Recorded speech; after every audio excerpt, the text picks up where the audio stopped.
You are one of the most iconic examples of Chinese entrepreneurial success story, one of the very few self-made female billionaires in the world. How has China enabled you to create this entrepreneurial success? You see more Chinese women entrepreneurs, and in fact, last time I looked at the billionaires, self-made billionaires, Chinese women, I think Chinese women were like the majority of it in the list.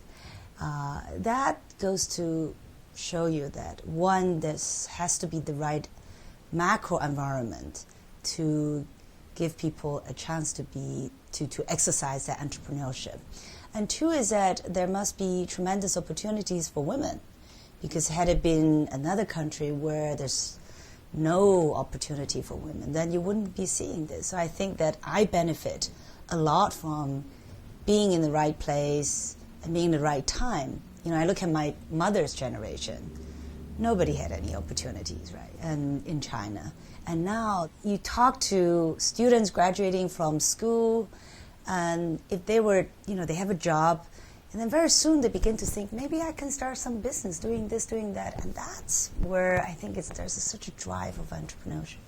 Coming from working in a factory, being educated abroad, making the decision to come back to China, and then going into the entrepreneurial experience. Which transition created the biggest challenges for you or require the greatest growth for you? The best growth moment is when I am most down.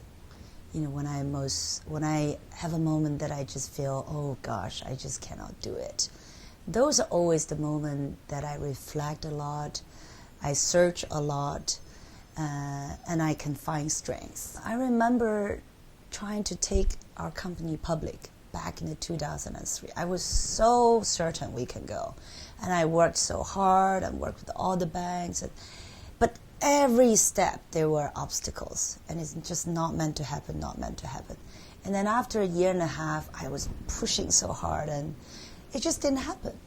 And I sit down and say, I don't know what it is that I needed to do more to get it done. The American investor community just didn't get the China story, like real estate company that you can sell office buildings, and is that not speculation? Like for the American investors, it's unheard of. And then a few years later, in 2007, we tried again, and everything just seemed to work so smoothly. And by then, all the earlier questions had gone. People are not asking those questions. I learned these things is sometimes you cannot push too much without really observing the environment, what really is happening. When no one else is ready, just yourself is ready, that's not good enough. How did you find the resilience and the strength to keep pushing and pushing and pushing? Some of it is innate. I was probably born as a passionate, persistent person. And some of it is because I just really love what I do.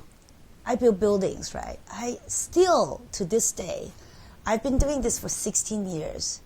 Every time I go on the construction site, which I go all the time, I just get so excited of seeing a building coming up and sitting down with the designers and dreaming about, imagining how it would be like in a few years' time. Still, I get so passionate about doing this.